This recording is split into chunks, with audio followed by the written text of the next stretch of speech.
You hear it before you see her. Not the crowd, though a million voices roar like waves against stone. Not the trumpets, though their notes slice through the forum's heat.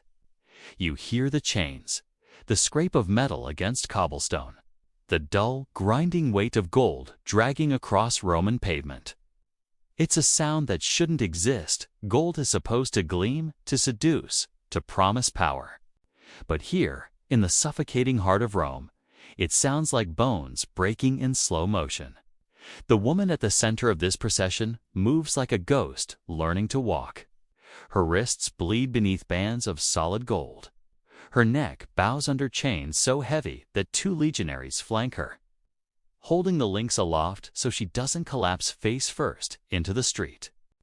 That gold paid for armies once, built temples, crowned emperors. Now it's crushing the woman who wore it as a queen. Before we go deeper, drop a comment telling me where you're listening from. It fascinates me endlessly that a story this old, this brutal, still finds us across centuries and continents.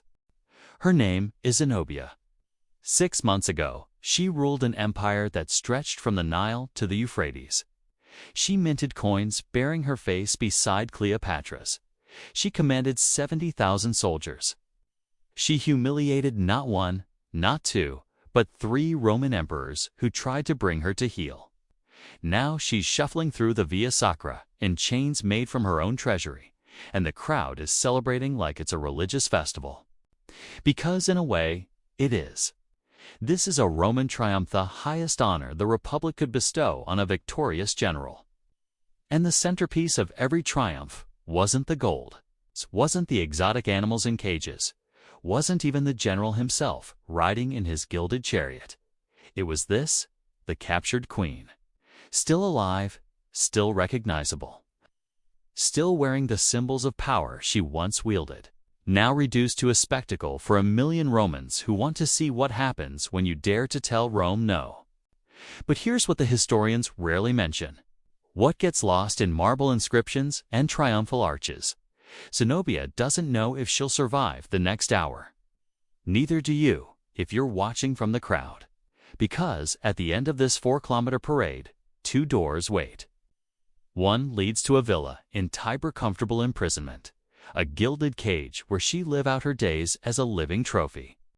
The other leads to a hole carved into the Capitoline Hill, a place called the Tullianum, where Rome ends its most dangerous enemies in the dark, where bodies are strangled, left to rot, and never spoken of again.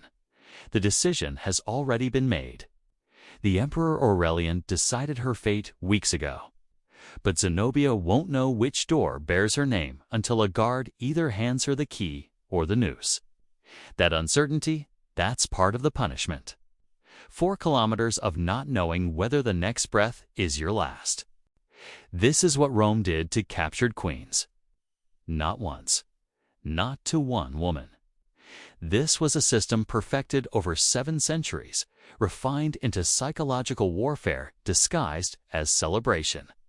And if you think Zenobia had it bad, you need to hear what happened to the others. The women who weren't granted mercy. The queens whose fates made execution look like kindness. Let's go back. 61 years after the death of Christ, on a cold island at the edge of the known world, a woman named Boudica learned exactly how much her crown was worth to Rome. She was queen of the Iceni, a Celtic tribe in what would one day be called England. Her husband, Prasutagus, had spent his entire reign walking a tightrope, keeping peace with the Roman occupiers while maintaining some shred of autonomy for his people. When he died, he left half his kingdom to Emperor Nero and half to his 2 daughters. It was a compromise, a desperate bid to protect his family after his death. Rome ignored the will completely. Imperial officials arrived with soldiers and declared the entire kingdom forfeit. Iceni nobles were dragged from their homes in the middle of the night. Estates that had belonged to families for generations were seized before dawn. And when Boudica protested, when she, a queen, demanded to speak with the procurator about treaties and laws and her dead husband's alliance, they seized her in the public square. They tied her to a post, and they flogged her. A Roman flogging wasn't punishment, it was mutilation. They used a flagrum, a whip embedded with metal balls and fragments of bone. Each strike tore flesh from muscle. Victims often died from the flogging alone, their backs reduced to exposed sinew and shattered ribs. Boudica survived. But that wasn't the worst part. Her daughters, the princesses, the heirs, whose names were never recorded because Rome didn't think they mattered enough to write down, were dragged toward the soldiers' quarters. And Boudica, still tied to that post, still bleeding, understood what was about to happen.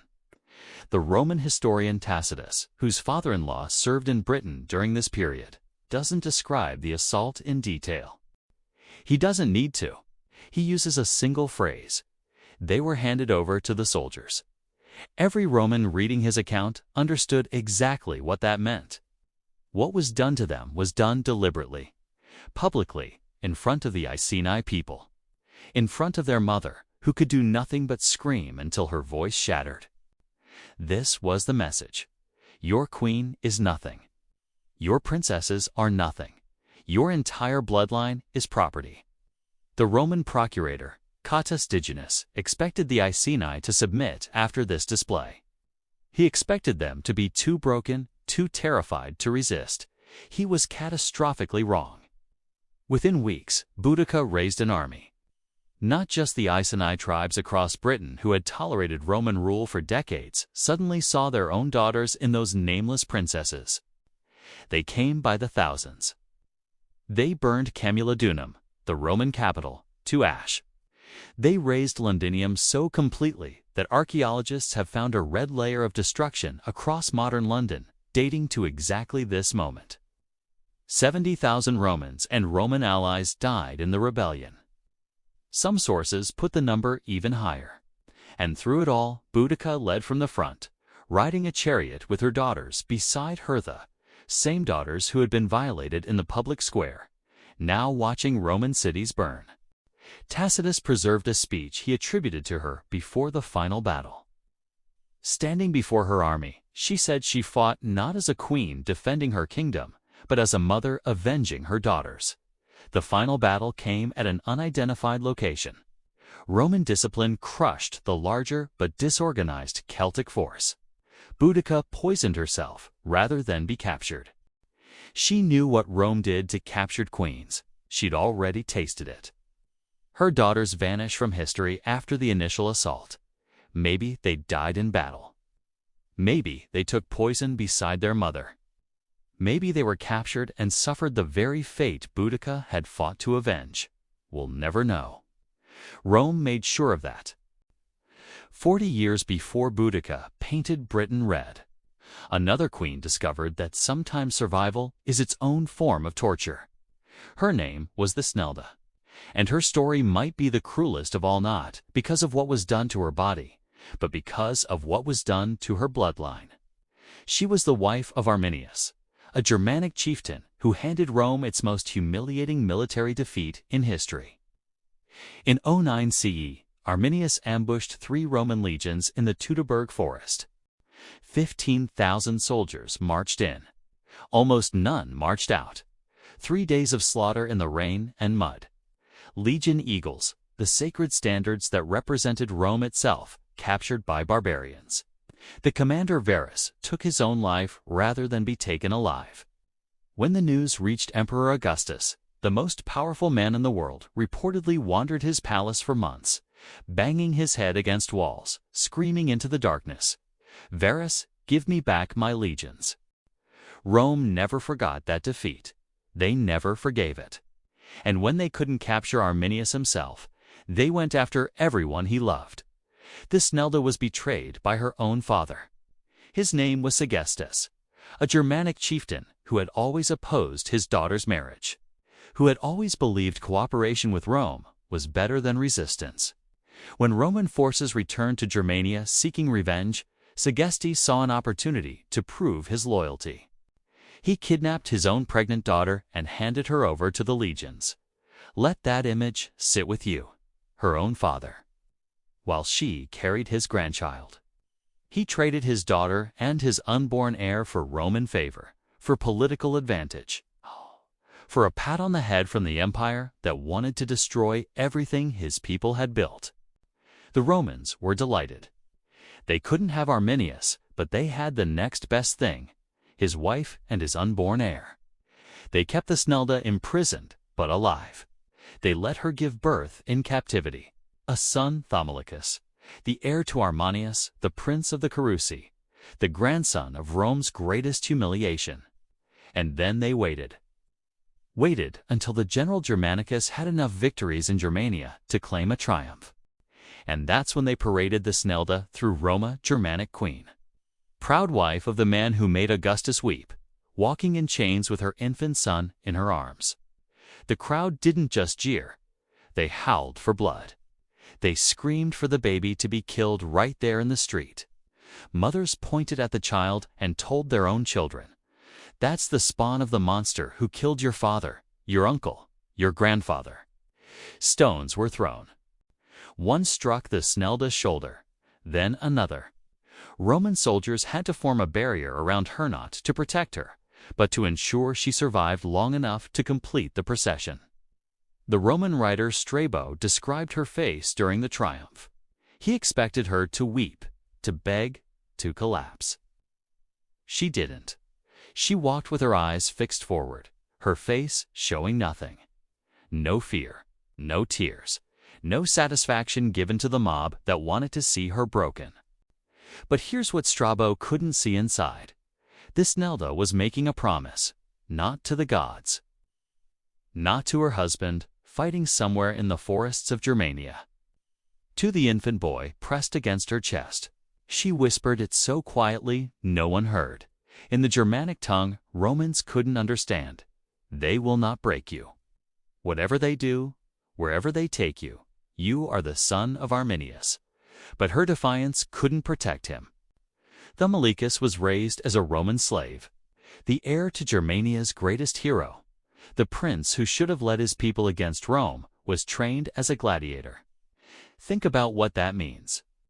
Romans went to the arena to watch prisoners fight for entertainment. They ate figs and drank wine while men bled on the sand. And somewhere in that arena, fighting for their amusement, was the son of the man who had defeated 3 legions. The emperors knew exactly who he was.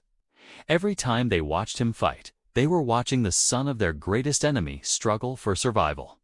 Every wound he took was revenge for Teutoburg. Most Romans in the crowd had no idea. They just saw another barbarian with a sword, trying to survive another day. But that was the point. The prince of the Cherusei reduced to anonymous entertainment. His royal blood meaning nothing. His father's legacy erased with every fight. Did Thammalicus know who he was? Did anyone ever tell him his father was a hero? That his mother had been a queen? That he was supposed to lead armies, not die for applause? Or did he grow up believing he was nothing, just another slave? Just another body for the arena? We'll never know, because Rome made sure no one recorded his story. The sources say he died at Ravenna, lost in the arena, the last of Arminius's bloodline. His life ending on the sand while Romans cheered and ate their lunch. Thusnelda herself vanishes from history after the triumph. No record of her death, no mention of her fate. She probably spent her remaining years as a household slave somewhere in Italy, scrubbing floors, serving food, following orders from people who weren't fit to carry her sandals when she was queen. Did she ever learn what happened to her son? Did she hear rumors from other slaves? Did she die hoping he was still alive somewhere, still fighting? Or did she die knowing that the promise she whispered during the triumph had been broken before he could even remember her face? The woman who had stood beside the greatest Germanic hero of all time, reduced to property. Her husband dead. Her son lost in the arena. Her father, living comfortably as a Roman collaborator, rewarded for his betrayal. That was Roman mercy, not death, not even public torture.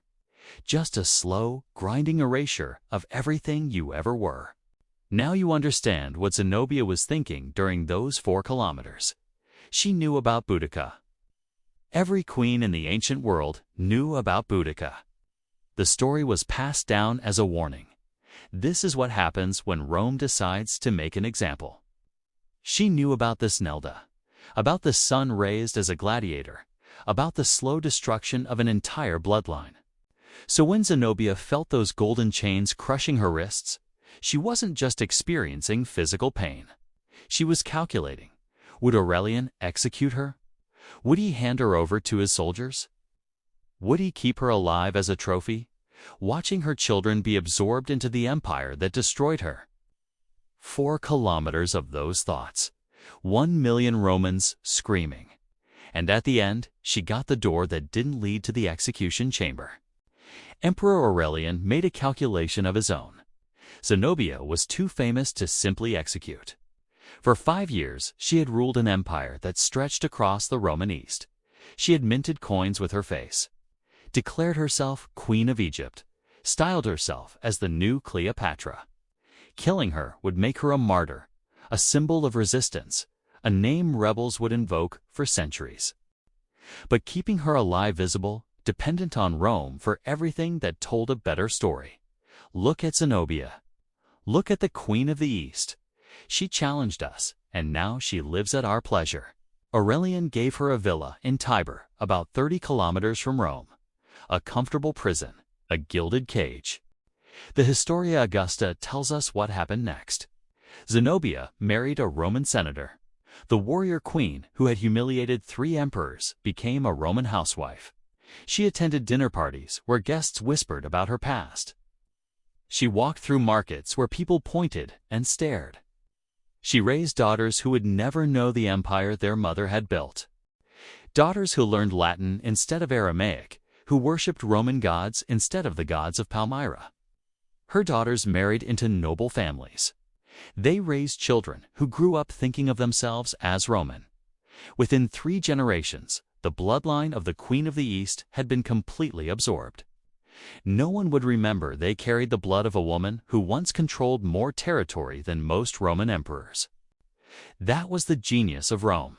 They didn't just defeat their enemies, they erased them, absorbed them, turned conquered bloodlines into Roman citizens who celebrated the empire that destroyed their ancestors.